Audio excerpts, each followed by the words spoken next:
Hi, I'm Sean. I'm Rhonda. We're excited to be able to have this moment in your life to be able to provide maybe some different ways of looking at how you can grow in your marriage relationship. So let's talk about the need for a marital checkup. Why do you even need that? You know, a lot of us will have maybe a yearly physical checkup. Why do we do that? Yeah. You know, don't we do it to make sure that we're catching trouble spots before they would get out of hand? Or to treat an area that maybe we're having a little concern about? So if you make a comparison between the health of your marriage and your physical or even your spiritual health, we have some basic components that make up a healthy marriage or healthy physical or spiritual life. For example, you know, physically, you want to make sure you're eating right. In the marriage, that might look like, what are you taking in? Are you taking in the Word of God? Are you surrounding yourself with other couples that pour into you godly ways of acting and they're good examples for you? Or do you eat junk food, so to speak, feasting on what the media has to say about marriage? Or what your friends who have a bad relationship or other friends who maybe are divorced might have to say about your relationship? All right, so that's what we're going to point you to is biblical thinking about how to deal with your relationship. So you've got exercise. This is how you interact. You know, when we look in the Bible, when it talks about being exercised in the Word, maybe exercising our faith or exercising ourselves in the level of Word, whether we're on milk or meat spiritually. When we exercise, we're practicing good skills and we're making sure that those are becoming our habits. So when we are exercised in the fruit of the Spirit or in ways the Word of God shows that we should act as godly husbands and wives, we're exercising. So there could be marital muscles, you might say, that you might not be using that could atrophy because of lack of use. And so by using them more, we become more accustomed to acting, responding, and thinking in certain ways. So another component of this would be fresh air and sunshine. What does that look like? You know what one thing that really brings a lot of fresh air and sunshine into a marriage is going on dates regularly, where we're talking about our relationship. We're not talking about everything else in those moments. Dream setting, making goals, yes, getting outside and doing something together. It does revive and refresh us when we're doing those things. It certainly does. It can bring a lot of fresh air into the relationship. Yeah. We want to prevent backsliding. Gracious. For sure. That's right. You know, something about spiritually backsliding, you know, that can kind of creep up on a person and they don't really even notice that they're moving backwards. And so we want to be on our toes in our relationship, in our marriage, and we want to make sure that we're not slowly creeping back.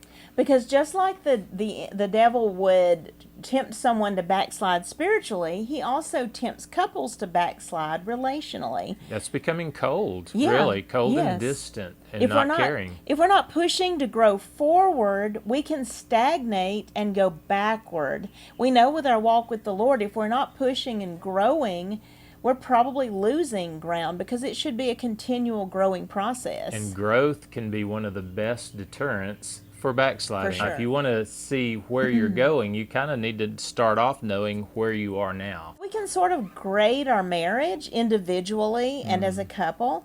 So what we might want to consider is on a scale of like 0 to 100, for example, if you were in school and you were grading your work, where would you rank the marriage? Would you say, you know what, I think we're like a 95. I feel really super happy. There's always room for growth. But I do feel that it's positive. Or what I say, it's an 80. You know, it's toward the positive end, but there's a lot of room that we could change and adjust. You know, I think it's just a little bit humorous sometimes to realize most of the time when men grade, they grade the relationship a lot higher than the women do. True. And understanding that concept is that women are typically more relationally oriented and more tuned in, I guess you'd say, on some of the finer details. And men can score that a lot higher. And men may be looking more at the physical components and the lack of negativity, and women may be looking at the emotional components and the spiritual components and the lack of resolving issues, the lack of working through things. So we score differently. But you know what? That all comes together into the picture, and we can't discount either side. Right. So look at what are the things that when you establish that score, what are the things that you knocked off for, that you counted off for? You know, we would have a higher score if this wasn't present, for example, or if this was present, we would score higher. So think about those things. What came into the picture for you that caused you to push that up a few points? Those might be the things in your picture that you see that are positive things. So we need to know, you know, for the man, here's what you define as a healthy relationship. This would be present, this would be happening. And for the woman, she needs to do the same thing. We need to compare our definitions of the healthy marriage Right. and have kind of a joint couple definition of a healthy marriage that includes the concepts that both of us bring to the table. Right. And so if, for example, I'm doing something that in Rhonda's definition of a intimate or healthy relationship, that would not be taking place. But I'm doing that, then it may not be my definition, but if it's hers and I'm acting in a way contrary to that, I'm taking the relationship in a negative direction. Because doing or not doing certain things can redefine the definition to equal not healthy, not stable, not intimate. And if we don't know, we're not aware of our definitions of a healthy marriage, a stable marriage, an intimate marriage, and we're crossing those lines, we're defining the marriage, just not defining it like we want to define it. So we have to be verbal. We have to talk through these things. So that's talking about where do you fall within those definitions, and then you're going to be talking about how do we repair those areas that need to change. And then once you feel like you've met each other's definitions of a healthy marriage, you could consider the definitions of a positive marriage or the definitions of an intimate marriage. Wow. What does that look like? And how would we move from here to there? If our marriage was more positive or more intimate, we would be doing or not doing what? What do you see? What do you envision when you picture that? You need to be able to verbalize these things to your spouse so your spouse also knows. And I would imagine if you're watching this video, it's probably because you realize there is something more to be had in the relationship, and that you are not satisfied with just having a mentality of, well, we've arrived, this is all that's available. So saying all that to say that we do need to have an idea that there's more available for us than we're currently experiencing, and there's nothing wrong with that. I think it's just like in our relationship with God, we realize there's more out there, and we're never going to reach the end of all that we can have in our relationship, either in our marriage or with God. And the thing is, one thing we have to acknowledge too is when we look at each other's definitions, regardless of what level we end up defining, we have to go with the one who's got the lowest score. True. That's the one that ends up setting the pace. Because you know what? If I rank the relationship as a 95 and Sean ranks it as an 80, there's some problems he's seeing in the picture. There's some things he's lacking. And I'm just myself thinking it's a 92, but it isn't. It's lower. We have to take the score of we have to take the lowest score. Right. And we have to work from that placement, you might say. Because that's the person that has the most challenge in the relationship. So next, let's look at some of the different aspects of a healthy relationship. One of the biggest things is our relationship with the Lord. If things aren't right this way, they're probably not going to be right this way. God's the one, obviously, that established marriage, so we want to make sure that the spiritual component of our relationship is intact. So where are you in your relationship with the Lord, in reading your Bible, prayer, and worship? These you need to work toward daily if you're not already focusing on the Lord in a daily way, taking in His Word, which is what changes our hearts and our lives, right? We want to be involved in regular church attendance and life group attendance and fellowship with other believers, because those things have a sharpening effect on our personalities. They kind of pull us into line when we're observing, hey, other people with healthy marriages aren't doing this. Maybe I shouldn't be doing this. Right. And then also there's the aspect of serving or ministering together as a team. We want to look at roadblocks. These are things that need to be removed out of the picture so you can have a healthy relationship. These are the problem spots for you. These are the things that trip you up, step on your triggers, or set you off and cause you to escalate or close. So are you staying current with each other? What are the things that have happened? Are you talking regularly and having a time to bring up any issues that are present? Or do you let things kind of build and then you explode periodically because you're not staying current? So you might need to make a period of time where you're methodically at set times for set periods of time working through issues and until you get caught up. And once you're caught up, you can always ask the question, is there anything we need to address? That's a good what were your question. thoughts and feelings today? That's right. To kind of pull those things out of each other. One thing to be aware of is that in the dynamic of that many times in a relationship you have one that's more confrontational, one spouse, and that's one that's huge. more non-confrontational. Right. So you want to make sure for the person that's more non-confrontational, what can you do to create a safe environment for that person to be safe, to feel safe, to talk about issues? Because as marriages become more conflicted, you typically have the dynamics where you have one person who's verbally pursuing and the other person who's verbally running away. To the extent you have that happening, you're probably having more and more distance. Usually someone is pursuing because the other person is not resolving issues and we can't talk in that relationship, and they can go into a panic mode and begin to chase and force and insist. Yeah. But the one who's withdrawing is usually withdrawing because the other one is presenting poorly, which both can do that, right? Yeah. But also because the other one can come across as verbally aggressive or controlling. And a person tends to shrink back, especially if they're more non-confrontational. Yeah.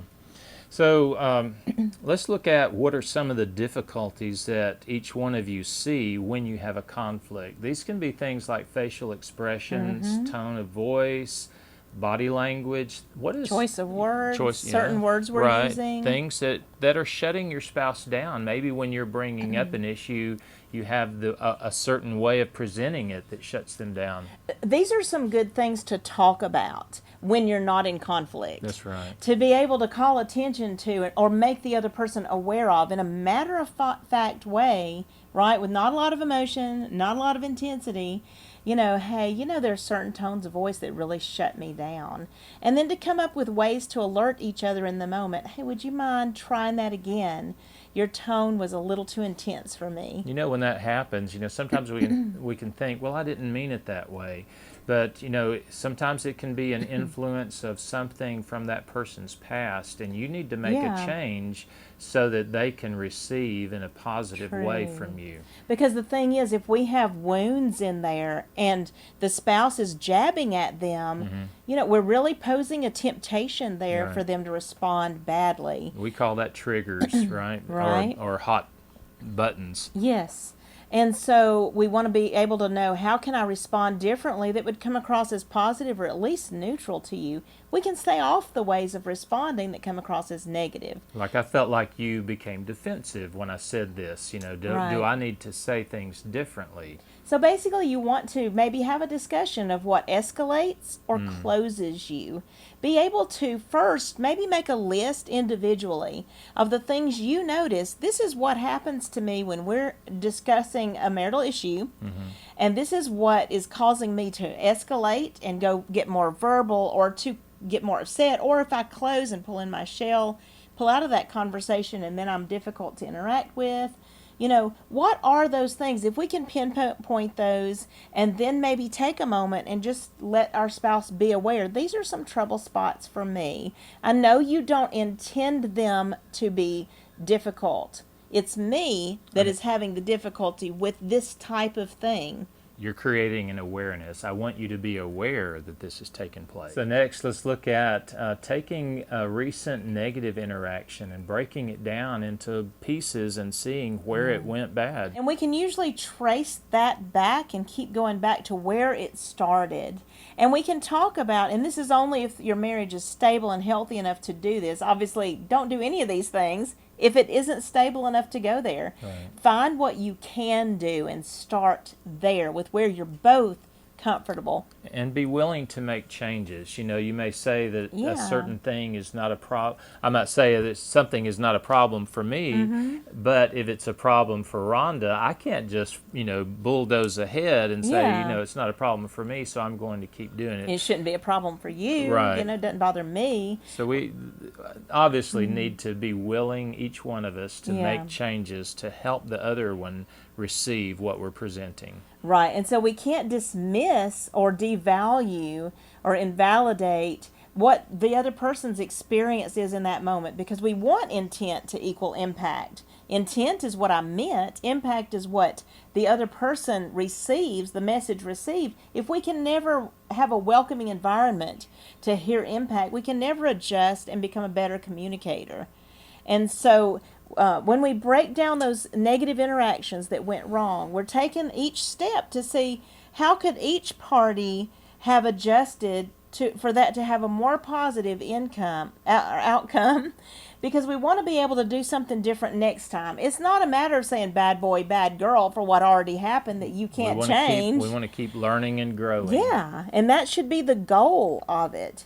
So, if you want more information or a little bit more information along this line of conflict resolution, we do have some other videos available. We have a life group, He Said, She Said, that centers around conflict resolution. You can ask for us to do a marital checkup with you, or you could ask for marital mentoring. Any of those things could help you walk through those difficult spots you might be having. All right, let's look next at the area of sharing needs, desires, and dreams. If you've got a lot of conflict going on, you might find it difficult to go there and hear those. Right. But to the extent that you can, this is critical for developing intimacy. If we can't talk about where we want to go from here in the various areas of life, right, then we're not really growing together. But the thing is, we can have the same expectations if we're on the same page and we know we're going to the same place and in the same manner. Right. And so to do that, we need to talk about what our needs are. So this kind of is different from roadblocks, things that need to be removed. Needs are representing things that need to be present, things that need to come into the picture so that you can have a healthy relationship. For the woman, the biggest need is almost always more communication and deeper communication. Emotional intimacy. Right? Right. For the men, it's usually along the physical lines. He wants to feel loved by the way he's touched, by frequent enough sex for him, the smiles, feeling like everything is positive in the environment of the home. More what we call the shoulder-to-shoulder relationship. For the man, and Right. face-to-face for the woman. Right. So you want to regularly share your needs, your desires, and dreams. If you dream together, isn't that just the fuel, really, for propelling us forward? We've got to be on the same page. And I think having a dream for here's where we're going, here's what we want to do and accomplish. And like we said in the beginning, it's kind of like that breath of fresh air, the sunshine, that kind of helps make everything feel refreshed and revitalized. So if you're not doing that, what's hindering that from taking place? Maybe when one of you brings up a dream in a certain area, does something happen that feels like that gets squashed? Yeah. We don't want to squash each other's dreams and all. We want to be able to hear those. It's okay to dream and feel like it might never happen, but goodness, can I dream? Yeah. Can I imagine? Because sometimes God can step in those moments. That's right. And when we have a dream or something we're feeling or sensing, sometimes it can be prophetic. It can be something that if we can step aside from our carnality, God might bring some of those things to pass and show us how. I mean, why did Jesus make statements like, all things are possible to him that believes, or with God all things are possible? He's taking the limit off. He's saying you have an open heaven over you, Yeah. and there's nothing limiting you. So we need to have that same viewpoint in our relationship. The very least we could say is, wow, that'd be amazing if that would happen for you. We don't have to put it down and say that'll never happen. Wow. That can make somebody feel really bad and not want to share. That's right. So what are the things that would open you up to begin dreaming together, making goals together as a couple? Maybe take a date and talk about some of these things. You want to be talking about areas like your spiritual life, your social life, your relationships, including yourselves and your children and extended family. You want to talk about your vocation, your mental and emotional well-being. To think about the various aspects of who you are. And those are the areas where you want to talk about your needs and your dreams and your goals. You want to set some plans. How will you reach those? And what would be the first step in doing that? So you want to see, are you, excuse me, are you withholding information, and why? Why are you holding back? Why are you not talking about certain things with your spouse? There might be something, an expectation. Well, I expect that if I were to share this, my spouse would respond negatively, and I would just close up and not share, and it would never be heard anyway, so why start? So there's probably some history there, and it's something that many times we can just box that up and say, well, I had a bad experience, you know, a number of times, but maybe we're making an assumption. Maybe we need to dig a little deeper and find out why.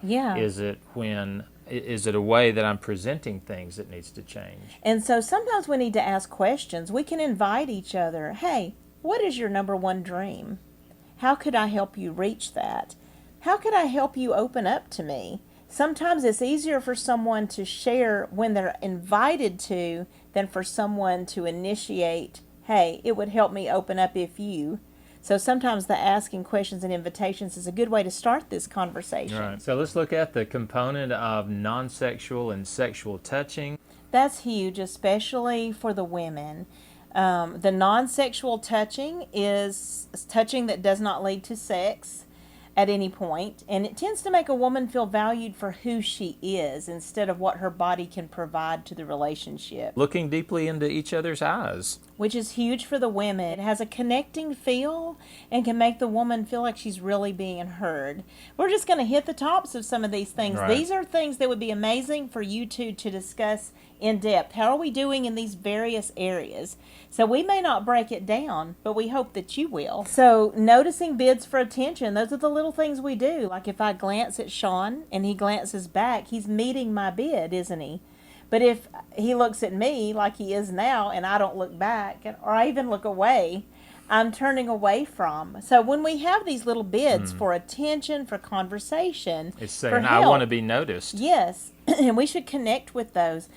Couples in successful marriages connect, 87% of the time with bids, and I think about 33% in failing marriages. They're really overlooked and not met. If I say, wow, do you hear the bird chirping? Isn't that pretty? And Sean doesn't even respond. Or just grunt.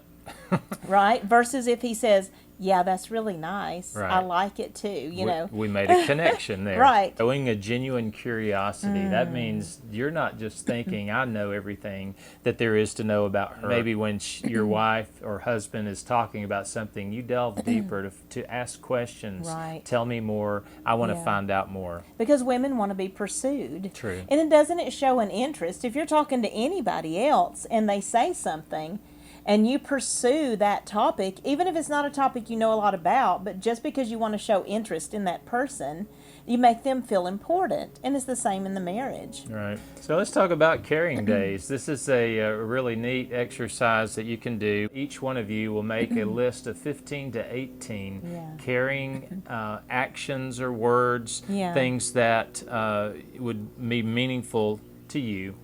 Yeah. And your spouse is going to pick off of your list 5 of those and do on a daily basis. These are brief things. They're not like take me out on a date that would take an entire evening. They're things that are brief, like look me in the eyes when we're talking. Send me a text that you were thinking about me. Hold me in the morning before you go to work. Ask me how my day went when we meet together at the end of the day. Make eye contact when we're talking. They're going to take maybe a minute or two or less. Hold my hand when we go walking. We could go on and Right. on. These are just very small things that could be missing, or you maybe you don't know what things are meaningful to your spouse. Yeah. And one thing that happens when we exchange this list is we realize his needs and her needs are very different. That's right. But these are the little things that make us feel cared for, and we probably did them when we were dating, and somehow we just kind of slip up and drop those things after we get married. You don't want to pick anything that's related to a hot topic or an issue. You want to pick something that's speaking positivity into the relationship. And if you have unresolved issues that you've been clashing on, sometimes you need to set some boundaries around those. You don't have to be picking at those things all the time. There can be relationship even when there are those areas in the heart that we don't feel comfortable with right now. If we can respect that, think about a best friend relationship.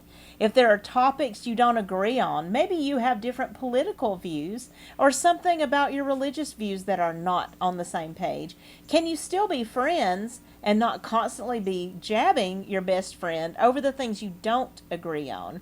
There's some times where we just need to agree to disagree, and that can be okay on certain topics. What you're doing is you're putting a fence around the issues, and you're allowing your relationship to have some fresh air, to breathe, and be happy with each other the majority of the time, and realize that the issues are over here, and yes, we need to talk about them, but they're in a controlled place that you bring up maybe at certain key points that you talk about the issues. It basically says to the spouse, you are more important than the issues. You could consider having set times during the week. We do this many times with couples.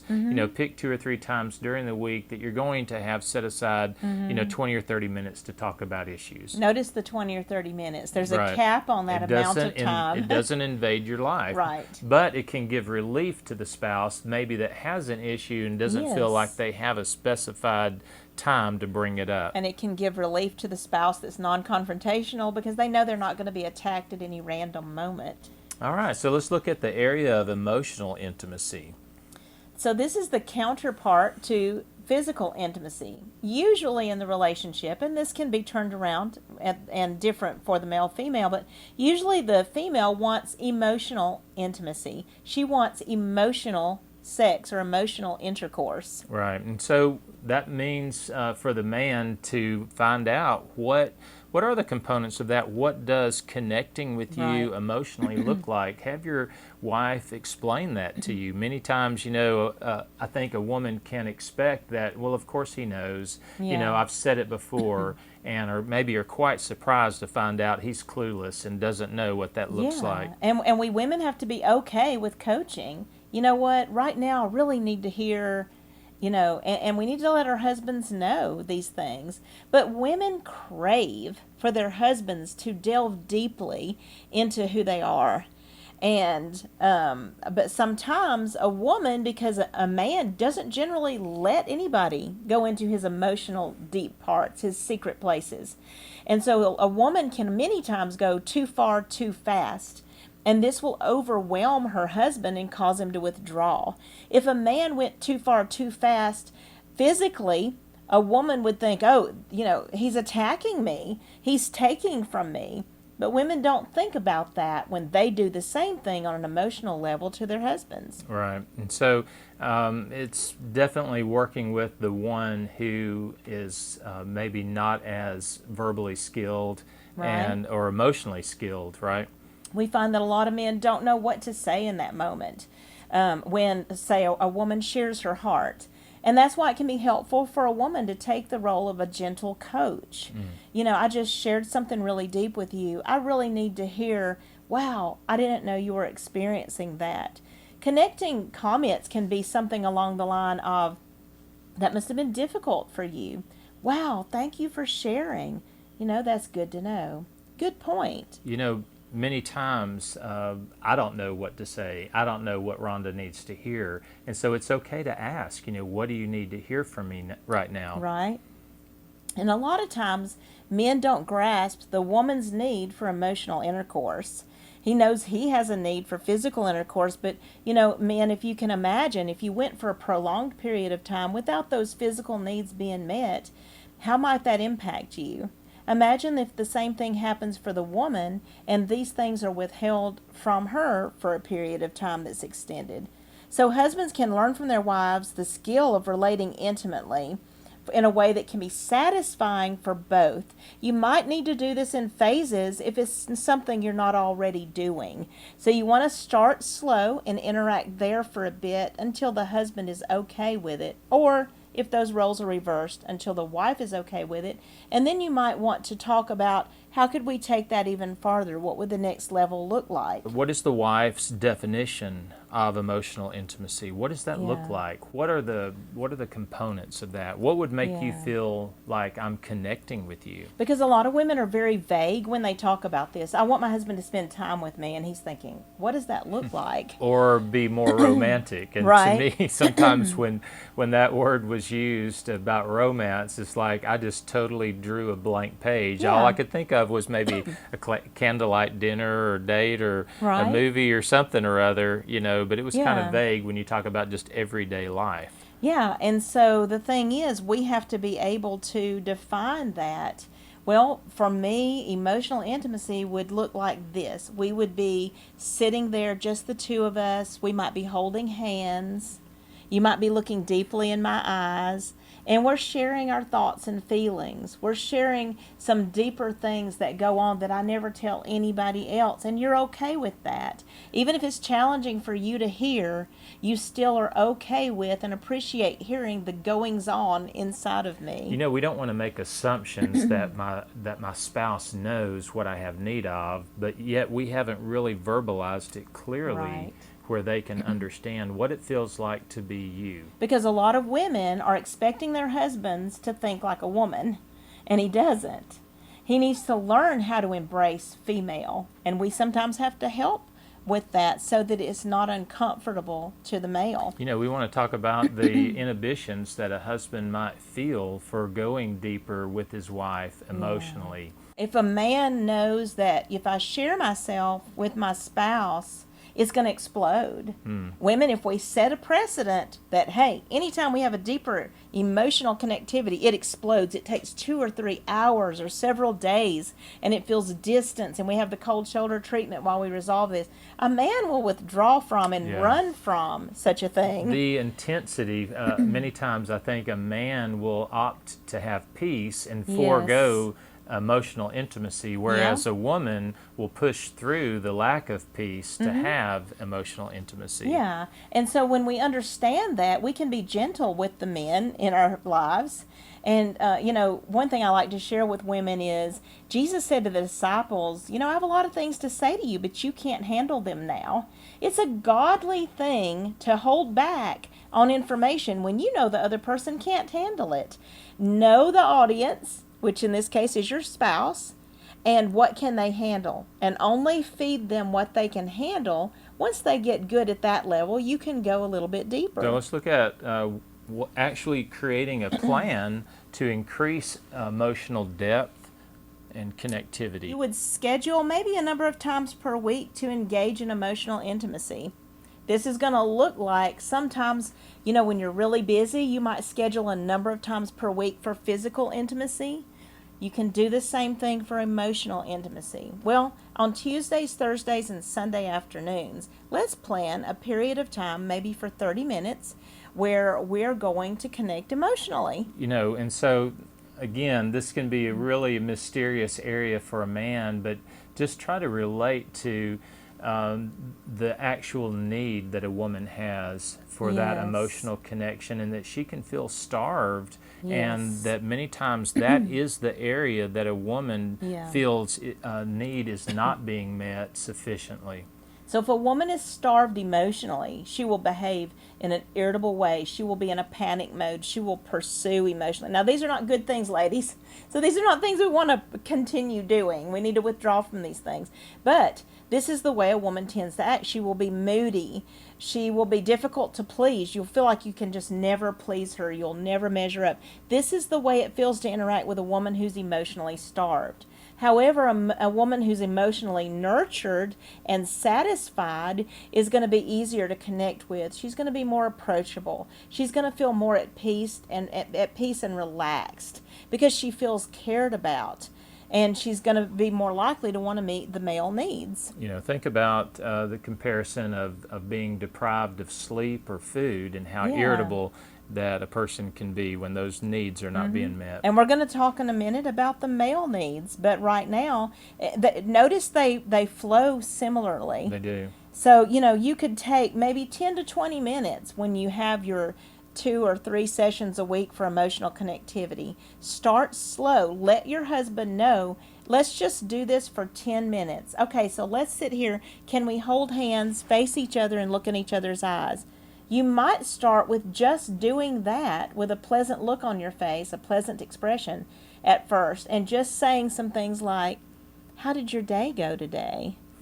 Can you tell me a little bit about your high and low? Start slow. Don't go deep and don't go fast. Think about it like if physically you're on your honeymoon, it's your first time to go physically intimate with someone. You don't go too far too fast because it's uncomfortable. Same thing here. You don't go too far too fast. It can be uncomfortable for the spouse that's never been there before. And Right. so, And sometimes I think we can withdraw from something because we don't feel comfortable with it, as if our comfort level was the Yeah. making the call about whether or not we deal with something. Right. And many times I think we have to push past something that we may feel uncomfortable about so that we can have something greater. Everything great in life that we receive or area that we move into is not preceded by comfort. Right. You probably are going to feel uncomfortable as you push Definitely. past and have a breakthrough in areas. think about if you want to grow in your walk with the Lord. You want to increase your quiet time, your time of worship, prayer, Bible study, church attendance, or ministry level of involvement. That's going to take a push. You're going to have to make some time in your schedule and some focus in your brain to do that. But men, when you connect emotionally with your woman, it makes sense to her for it to express physically. And so usually for a woman, sexual expression should be an expression of something that's going on an emotional level. But yet if there's not an emotional connectivity, physical connectivity just doesn't make sense to her. And so you want to be consistent with this. You don't want to just do it one time, meet an emotional need one time, and that did it.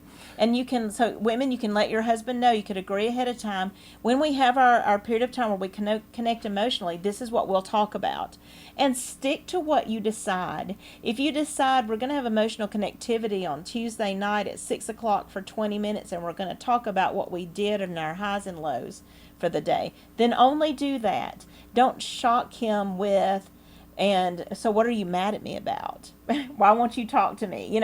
Don't go there, because you're not either one ready. If you're in this level, at least, of interaction, you're not ready to go there. So we want to regularly evaluate how it's going and how you can improve. Everything that we do, we move into new and better areas in our relationship. That doesn't mean that we're never going to have to tweak that and make adjustments, and maybe we took 3 steps forward and 2 steps back, but you're still making a forward momentum, right? So we want to evaluate how we're doing, and then when both spouses are comfortable at that level, you talk about what the next level would look like and how you'll get there from here.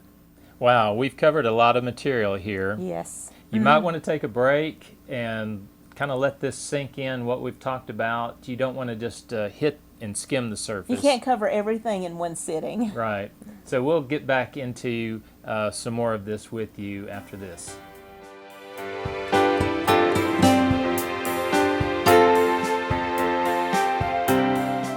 Hopefully you've had some time to discuss some of the things that we've covered previously. There was a lot of material there, and there's a lot still to come, and you don't really need to cover this all in one session if you're really going to give it your best shot.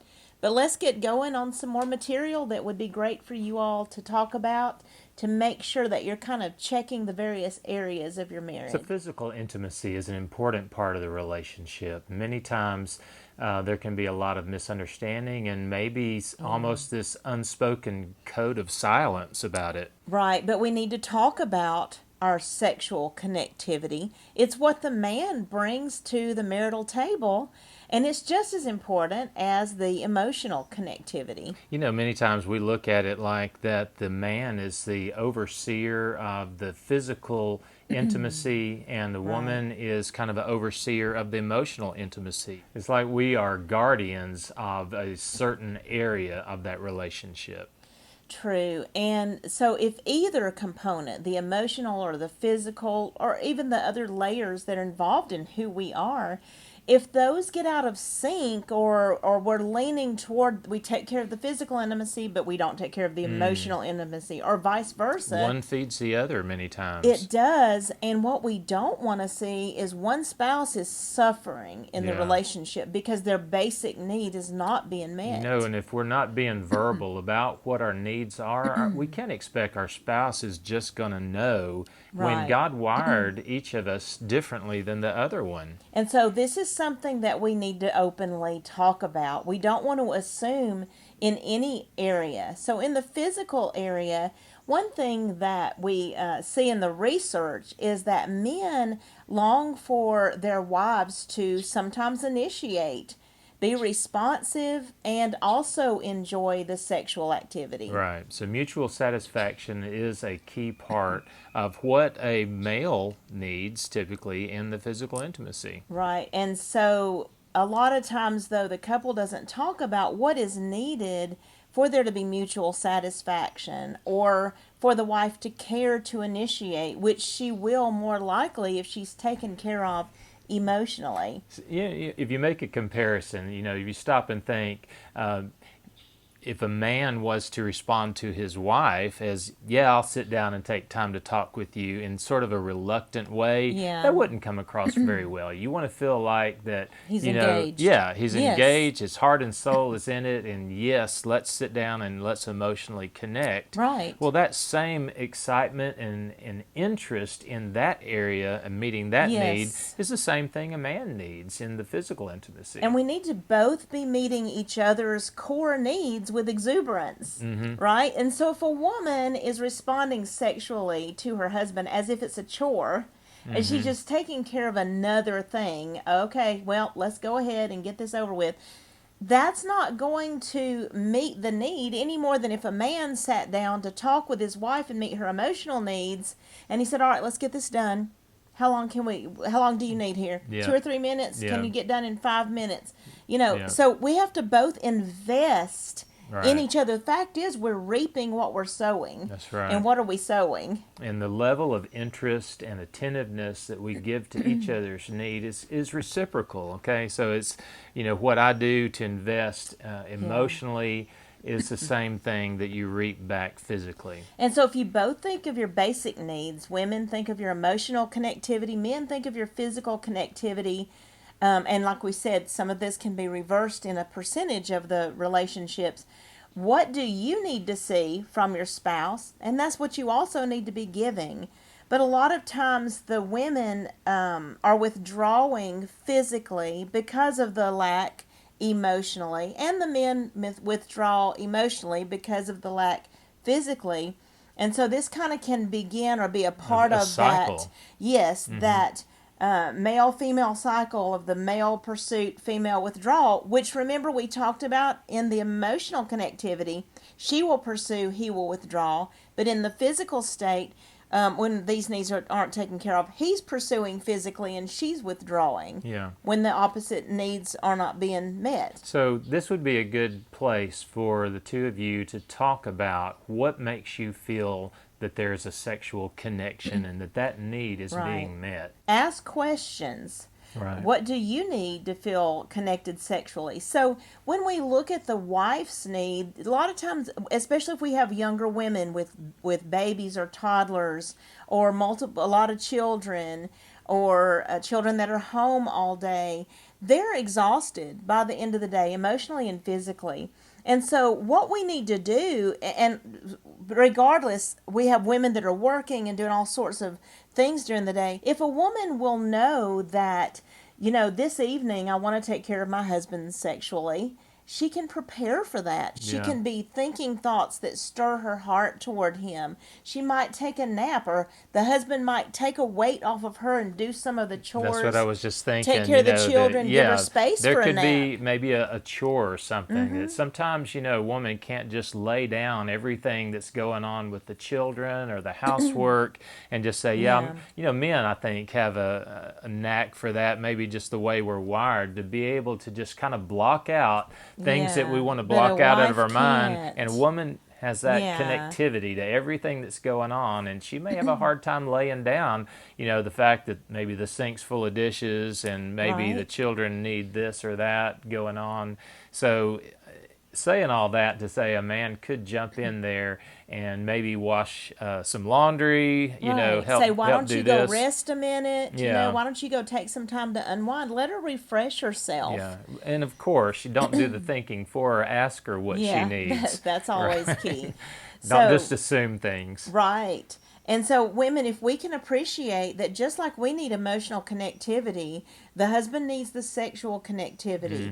And so, a woman will tend to go into a panic mode when that need isn't being met for her. Men tend to become maybe frustrated and irritable. They Right. tend to withdraw and go silent maybe when their physical needs aren't being met. Right, and God designed us this way. This is not none of us just put this upon ourselves. This is the way God Yeah. wired us, and He made us to be this way. So we need to understand how did our Maker design us to function and those Yeah. needs being met. And just like we encouraged you to talk about your emotional need for intimacy, what would that look like if you were meeting it? Also, talk about your sexual need for intimacy, and what would it look like if you met that need? This is a good place, for husband and wife to talk about, what are the inhibitions? Maybe what is holding a wife back from Right. responding more in the sexual area?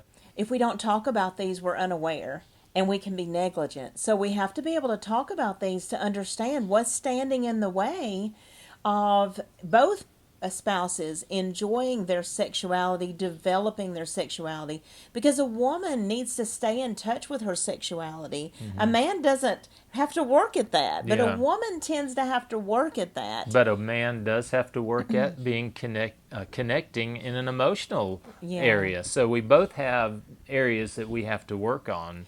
But when we women stay in touch with who we are sexually and see ourselves as sexual beings, we're more likely to think in that direction, especially if the husband is supportive and for example, doesn't just pursue her sexually with sexual touch, but includes the non-sexual touch, which is huge for the woman Right. to be more sexually interested. Which can be kind of hard for a man to understand what Right. non-sexual touching Good looks topic like. to talk Yeah, about. because I think the lines can be really blurred there. Because for a lot of men, all touching is sexual touching, and they're like, what is non-sexual touching? Yeah. And so understanding the difference in the wife's needs there. But so we would encourage you to develop a plan to meet this need. Maybe schedule a number of times per week that you will set aside to meet this physical connectivity of sexual need here.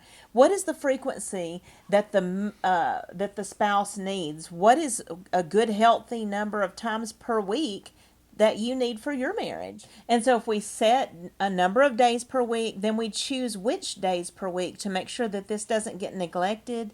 And we work with the spouse that's most inhibited without being demanding. We never want to be demanding in the area of sex because that can cause the other person to withdraw.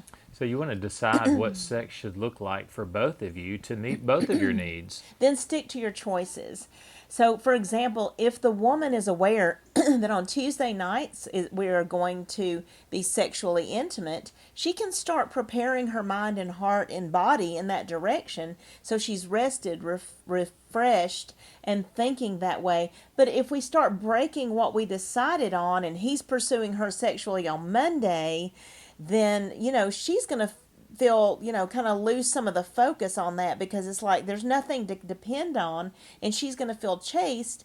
Where if he does the same actions without it ending in sex on Monday, it can actually prepare her for Tuesday. You want to regularly evaluate how it's going and what changes need to be made. For example, in the area of making a budget and doing something in the financial area, you're not just going to hit it right off on the very first time. So expect that when you talk about this and you start implementing, some changes, go back and revisit that on a regular basis and say, how is it going in our sexual relationship, and what are some changes that need to be made? And when you're comfortable at the current level, then you can talk about how could we take this farther? How could we enjoy our sex life with each other even more? So let's talk about where you want to grow from here. So you want to have a vision for where do we want our relationship to be? What changes do we want to see to get us where we need to go? So to do that, we need to know where we are and where we want to be, and what would we need to do to get there. What changes do you see? What would be happening or not happening if you were closer in your marriage? And then make a plan to get there, and then take the first step in that direction. Many times just making a plan is what gives us the energy and the focus to be able to move from point A to point B. How will you define what is forward movement? How will you define what is stagnant or going backward? How will you define something that's toxic? You need to be able to recognize those things to prevent backward momentum, which we can thwart with forward momentum. Yeah, and obviously you want to keep the openness there to be able to talk about what you're seeing, what you're feeling, what you're experiencing, and of course keeping in mind not to be attacking in the way that you're presenting. You don't want to come across and say, well, you're doing this or you're not doing that in an attacking way, but more like, let's get in a conversation about what's going on. I feel that we need to make a change in this area or something and we that. want to have a welcoming environment, a safe environment to be able to say those things, because we need to be able to say if something feels negative or is taking us backward, and then thank each other for sharing those things. So you want to obviously know at what point do we need to involve someone else and get some input. So hopefully there would be a openness and a recognition of when things have maybe gotten very toxic, or we do these marital checkups, in person, or by Zoom, and so we obviously would be open to doing that with you. And so if you can identify at what point would we reach out for help, you don't want to wait till you're in the moment. You don't want to wait until it's gone way too far down the road and you've got a long way to go to get back. So where do you want it to be before you would call in a third party? Establish those boundaries where if we cross this line, we reach out for help. This is the way we would reach out for help. This is the kind of help we feel that we would want. All right. So you want to make an evaluation on a regular basis, maybe on a weekly and monthly basis. Where are we in our relationship? So many times we can get busy in life and we aren't even really considering, are we on track? Is this what we want to be doing with our time? Is this where are we investing ourselves in the way that we want to? Let's look at 1 Corinthians 13, 4 through 8, and let's also look at Galatians 5, 22 through 23. Let's talk about some things in the Bible that can help us go a little bit deeper in our relationship. And of course, 1 Corinthians 13 is known as the love chapter, and Galatians 5 is talking about the fruit of the Spirit. So we're pretty familiar with that. So one of the first things in 1 Corinthians 13 he mentions is that charity suffers long and is kind. In the marriage, if we suffer long, we're being patient. We might suffer for a while, but we're willing to do that for our spouse because we're putting up with things maybe as they're making a new habit, or maybe as they're close to making a new habit, and we are being kind anyway. There isn't really a place for letting our hair down, so to speak, and acting rudely or being insensitive. In that God is love, you think about it, this is saying that God suffers long and is kind. And don't you see that he puts up with us with some of the behaviors and attitudes that we have? He isn't just cracking down on us on every little thing. Right. He still treats us well anyway, and this is what we should be modeling in the marriage. Right. So kindness, if you think about it, suffering long in the absence of kindness kind of changes its definition. So it really does. The kindness is what really sets it apart and says that you are suffering long. And a lot of people seem to think, I would never treat people at church this way. And yet they would treat their spouse certain ways and talk in ways, well, nobody else treats me like this or talks to me like this. But the thing is, we're believers. And it doesn't really matter what the other person is doing. That's between them and the Lord. What matters is, am I doing the right thing? You know, excuse me, we have to watch our attitudes, because I think subtly sometimes we can look at treating someone, if we're going through something, then we don't want them to be happy if we're going through right. something. And so we need Or to... if they treat me badly, it's okay if I treat them badly. That's right. It's like, that's not a godly way to respond. So the opposite of suffering long and being kind is maybe being harsh, being short-fused. Impatient, sassy. Harsh. Yeah, those are some things that you might see if you're not being long-suffering and kind. So what's the fruit of the Spirit here? Right. Well, long-suffering. That's right. That's actually a fruit of the Spirit. Right. Kindness is another fruit of the Spirit. Self-control. If I don't have a lot of self-control, I'm going to just let loose and do whatever comes natural to the fleshly man at that moment. The fact is, when these things happen in the marriage, we can yield to Holy Spirit to give forth spiritual fruit. And that's kind of the goal, isn't it? And so when our spouse is kind of rubbing us the wrong way, so to speak, You want to let them come up to that tree and get Yes. some fruit. and so it's working something into or out of us. If I'm impatient and I'm harsh, guess what? The Lord wants to uproot those things, because He wants us to express long-suffering and kindness and self-control. All right, so let's look at the next thing he says there, is that charity envies not. So this would be a warmth of feeling against someone. Right. So we want to counter that envies not with having unconditional acceptance without judging the spouse, of withholding something that is coveted. If I'm envying, I'm saying, you ought to be doing this for me. You have it inside you to give this to me, and you're not giving it. I'm coveting. Basically, I think of that like grabbing something from someone and they're not offering it to me. Yeah. So, really, that's really somewhere that we have to establish that this person that I'm married to has the right to make their own decisions, Yeah. that I'm not going to force them to do something I want them to do just because I want it. They have the right to choose for themselves. Right. So for envying, we might say somebody has a good thing while I'm sitting here lacking.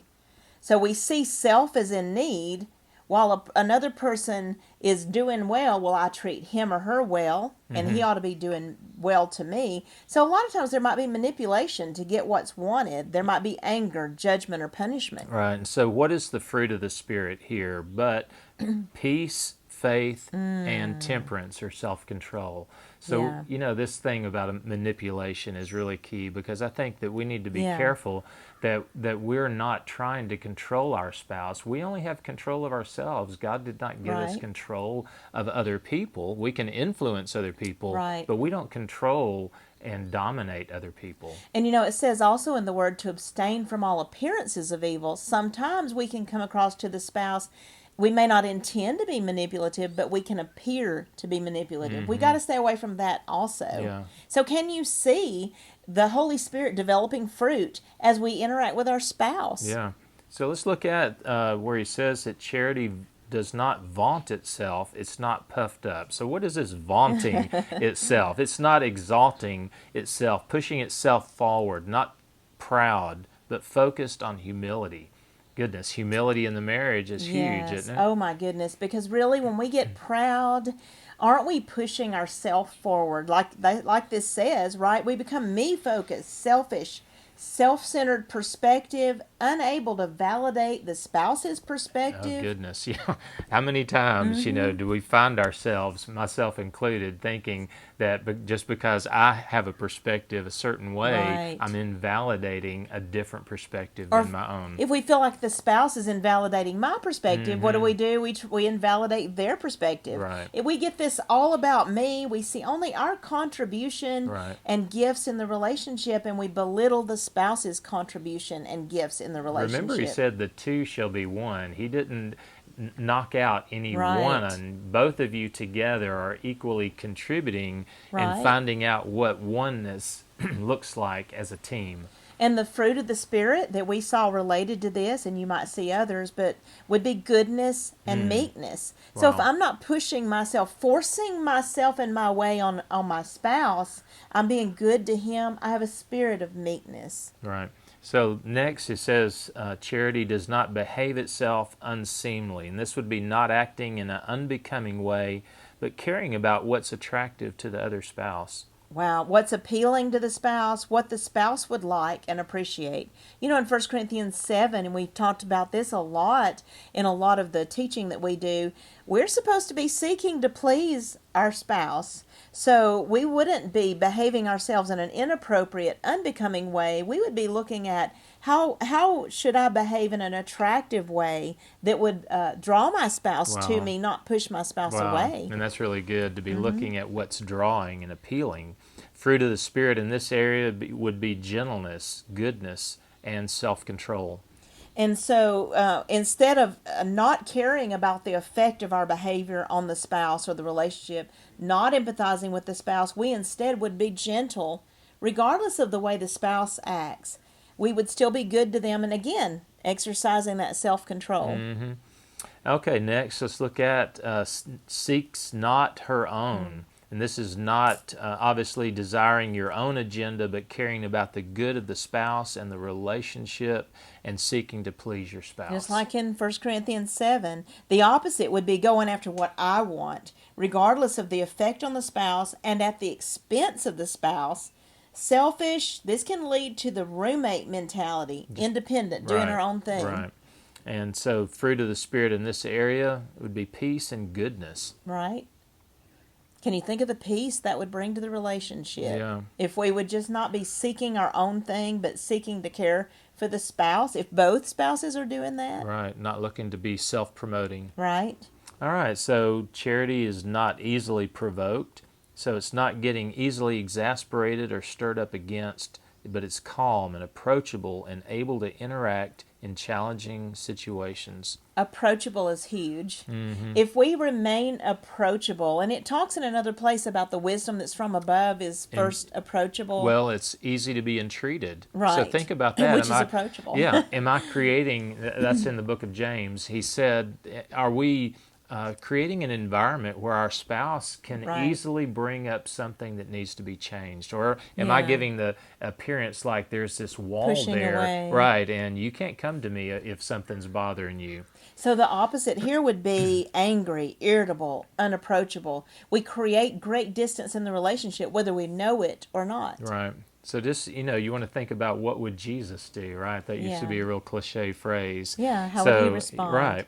So the fruit of the Spirit would be long-suffering, gentleness, self-control, if we're not being easily provoked. Self-control is in most of these, I think. It is, being able to control ourselves. Right. Next, charity thinks no evil. So it's not Wow. taking an inventory or an account of injurious behavior and can let things go without keeping a tally of what the spouse has done that was unacceptable or offensive. Refuses to be quick to think that the spouse had negative intentions. Wow. Usually in what we're seeing with couples is the spouses don't have negative intentions. Now the impact or what the other spouse received of that communication or lack of communication might have felt negative, but that doesn't mean that we determine that because impact felt negative, intent must have also been negative. Yeah, so in this area, you don't want to be making assumptions that my spouse had an ill motive Right. for saying what they said or doing what they did.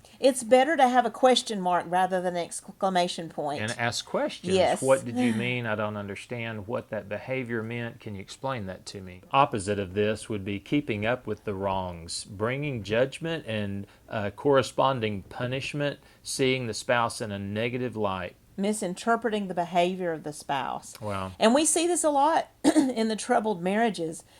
Excuse me, we have one spouse that is noticing all the wrongs, or both spouses, after Right. a point. And let me interject here that just because your spouse brings up an issue doesn't mean that they're keeping tally of wrongs. Okay, and so a lot of times, That's you know, important. women are more connected with things from the past. So, you know, if they Right. say, hey, there's a behavior that you're having, and, you know, this is something you did, you know, 3 years ago or Right. 5 years ago, It you know, basically means this is unresolved. yes, you're right. And they're seeing something that needs to be pointed out. It doesn't mean that they're keeping track of wrong. Actually, there's a Zeigarnik effect. I don't know if we've mentioned it thus far in this video, but that means that if you have unfinished business, your brain will just keep that in the forefront of your thoughts until you finish it as a reminder. Yeah. And the same thing is true when we have unresolved conflict. The brain is seeing that as unfinished business.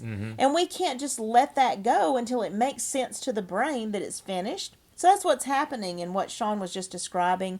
Why women, especially because of our how emotional we are and the processing running through those centers in our brains, that once we resolve the issues, we get to close that box, and it makes sense to the brain to kind of set that aside and be done with it. Women just have a more connected, I think, and men typically are more Yeah. disconnected in little boxes with their True. thoughts and feelings. Compartmentalization. That's there. right. Well, the fruit of the spirit that related would be love, gentleness, and goodness. So let's look at charity rejoices not in iniquity, but rejoices in the truth. It isn't happy to respond according to something that's deemed what the spouse deserves, or see that the spouse gets what they deserved. There's no payback. Right, it relates and empathizes with God's perspective, do unto others what you'd have them do to you.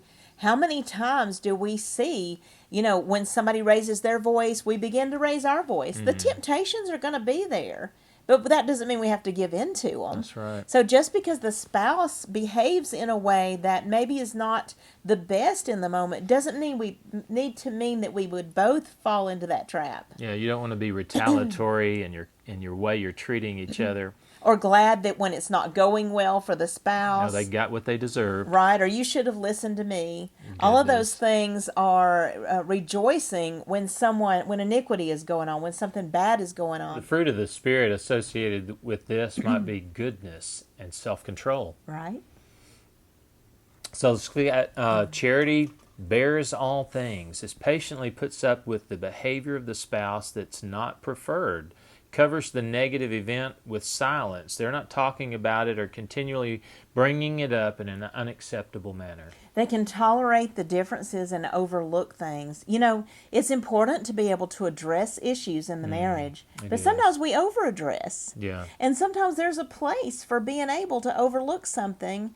You know, like Jesus said to the disciples, I've got a lot of things to share with you, but you can't handle them. It's a Yeah. godly thing to know when that's the case You know, and withhold that information. That's right. You know, when you are believing in the goodwill of your spouse and knowing that you're on the same team and you know, we're going to rub shoulders, we're going to bump each Yeah. other sometimes the wrong way unintentionally, Right. and just believing that they're good-willed. And the opposite of this would be being intolerant, announcing wrongs, not letting go of things, and parading the spouse's wrongdoings. Basically, you know, well, you always do this, and you're this way. Kind of characterizing the person as being a certain way because we had a negative interpretation. Right. Bearing that or shouldering that, Yeah. like Jesus did for us, is what we're called to do, to model what he did for us. And you know, those words always and never kind of sting when we make a do. characterization of our spouse that they're continually repeating a negative action. And the fruit of the Spirit here would be long-suffering and showing love. Right.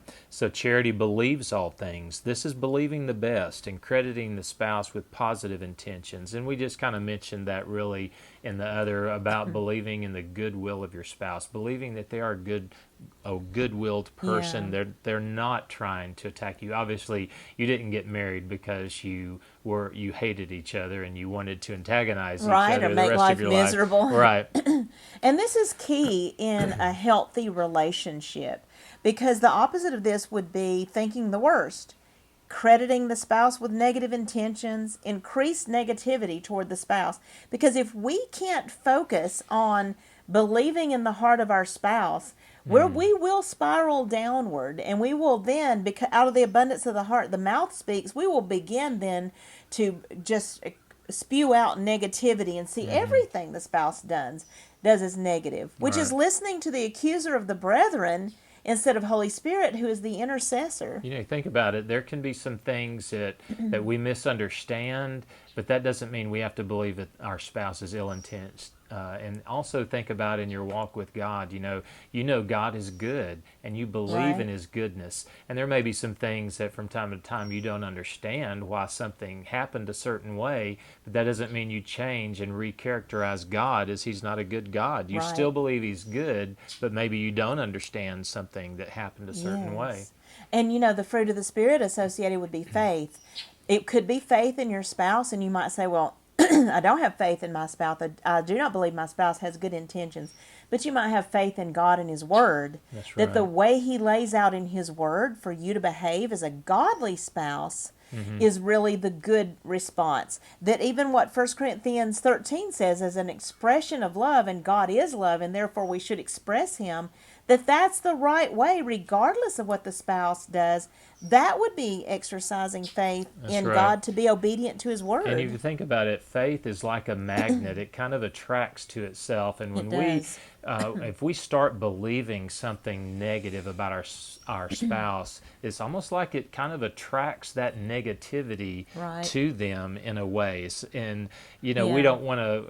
The next thing is really that charity hopes all things, and this is expecting the good things and Right. having a hope for the spouse and the longevity of the relationship with a positive attitude. Right. Because the opposite of that would be a negative attitude and hopelessness. It would basically be giving up on the Yeah, relationship. right. And so the fruit of the Spirit here: joy, peace, and faith. Another thing would be enduring all things. This is staying, remaining, and undergoing, bearing trials with a fortitude to persevere. Rather than bailing out, I don't have to put up with this. Oh, We goodness. see that attitude so much. Yeah. But you know what? If you made covenant before your God, then you would see that that's just not an option. As long as we see that getting out of this is an option, we would bail. We're not going to endure all things. Right. If you have the attitude that I don't have to put up with the behavior and the shortcomings of my spouse, this is going to translate over into other areas of life and find Yes. yourself not being willing to put up with other people. And that's a big Yes. part, really, of just living on this earth, is that we're going to have to Right. put up with people. We're going to have to put up with some Yes. behaviors and some attitude and some words that maybe aren't our favorite. And the thing is, if we're modeling Christ, didn't He put up with some difficult things that we did? Yeah. What if He said, I don't have to put up with this. I don't have to put Right. up with you and what you're Right. doing. Instead, He died for us That's right. while we were yet in our sins, while we were Right. yet sinners. And yet a lot of people don't want to live for their spouse who messes up here and there. And remembering that we have our own faults, and sometimes we lose sight that we also have some things that need to be changed when we become so focused on what the Right. other person needs to change. And the fruit of the Spirit that would go with that is long suffering and self control. And I would add here that when we do the right things anyway, this is one thing we hear from couples when they do caring items for their spouse, for example, things that they know their spouse would perceive as something that shows you're thinking of me. What we hear them say is, well, when I see my spouse do these things for me, it makes me want to try harder. It makes me want to do the good things for them as well in It's return. really like he said in the New Testament, to provoke one another to love and to good Right. works. And we can do this in the marriage, but when we don't hope all things or believe all things, and instead we respond as if the other person has ill will toward us, guess what? We also can stimulate the spouse to respond with negative emotions in response to us, but because we're really sowing seeds and we're reaping a harvest. So the fruit of the Spirit here is long suffering and self control. So the last thing is that charity never fails. How about that? That you have an assurance from God that Yeah. if you will follow and live in the way of love toward one another, and love as it's defined here. So many Yeah. times we think of love in the sense that it's the romantic, mushy aspect, and certainly that can be there. But love is defined by these characteristics. Right. And it won't give up or become inefficient in the relationship. The opposite would be giving up, not trying anymore, failure of the relationship, or divorce. But if love never fails, it's going to hang in there, isn't it? And always be available. And so the fruit of the Spirit here obviously is love and long-suffering and faith. And so we would go back over these things and look at each one. To what extent am I operating according to what the Word shows in 1 Corinthians 13 that love is? And what fruit of the Spirit am I allowing to be expressed in me? So as you look over this passage in 1 Corinthians 13, you can kind of see that it is in a progressive sense. Yes. So if we look at it from the beginning to the end of what all we just covered, if we look at the things that are the opposites, what love isn't, we can see a negative progression or a negative spiral that you tend to see in couples that are conflicted. Right. You could kind of start off with the first passage that we talked about, where it says love Right. suffers long and is kind, and go all the way to the end where he says that it never fails. And you can see Yes. where it's building toward good and greatness, or it's making a regression backwards to the failure of the And so it's relationship. intensifying as you go through it. Look at that. I thought that was very fascinating to see that it's actually showing a flow of loving more or loving less, Yeah. depending on how you're looking at So it. let's look at that. So first of all, you could see where it's getting upset and allowing oneself to respond in an unkind manner. Isn't that how it starts usually? I get upset with something Sean does or doesn't do, does or doesn't say, and then I allow myself to respond in an unkind manner to that. Then there's feeling that there's needs that the spouse ought to meet, and looking at the spouse as holding back something that I ought to have. So we can see that we progressed from getting upset and responding poorly to now we're seeing the spouse as withholding something. Next, you can see one begin to push for their own agenda, thinking of themselves as better than their spouse. And then we see that move on to they behave unattractively toward the spouse with no regard for the wishes of the spouse. This is when it's getting pretty negative in the relationship. It is. Then we have the spouse doing things independently of the other one, even if the other spouse gets trampled on, and they have to have that. Oh, and then they can become easily irritated by everything the spouse does at this point.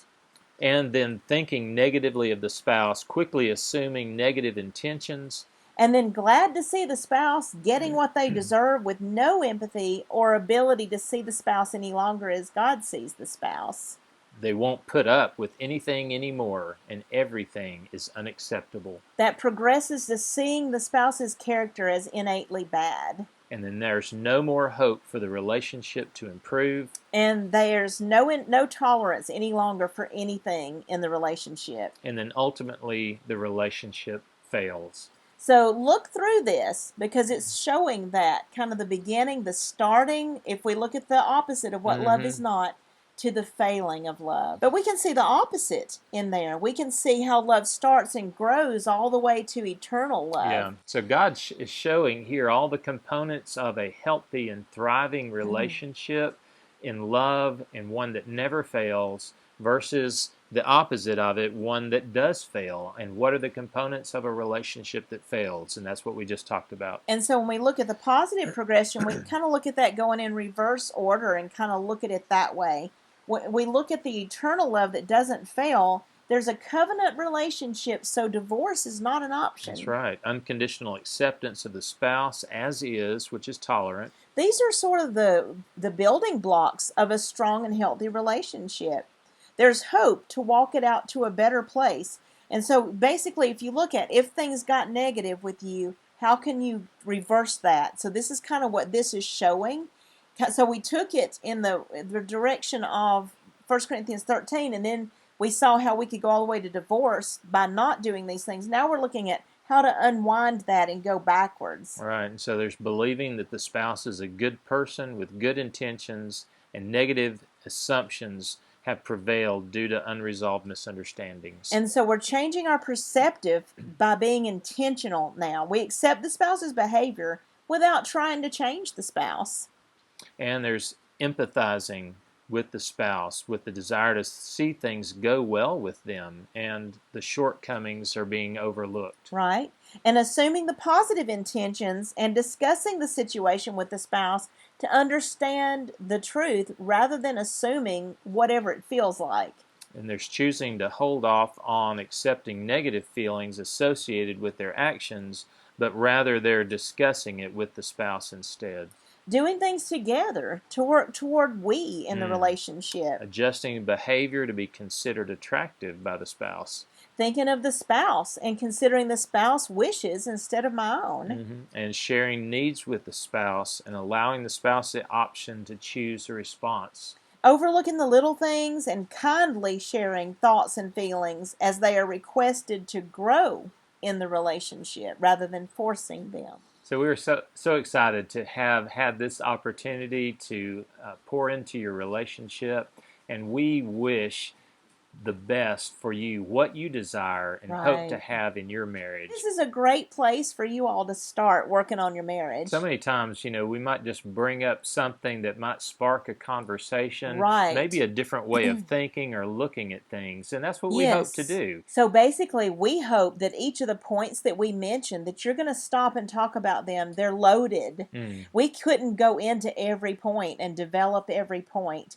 And so each piece that we mentioned could be its own discussion for you all. It's just been a delight to get to talk, to share, and hopefully just pour into your relationship some things that will help spark growth and vision, to help you see what is available for you. God made marriage to be a wonderful and exciting and building journey for you. He didn't make the newlywed experience one that is just going to be the epitome and everything be downhill from there. He really meant it to be going, accelerating to greater and greater heights.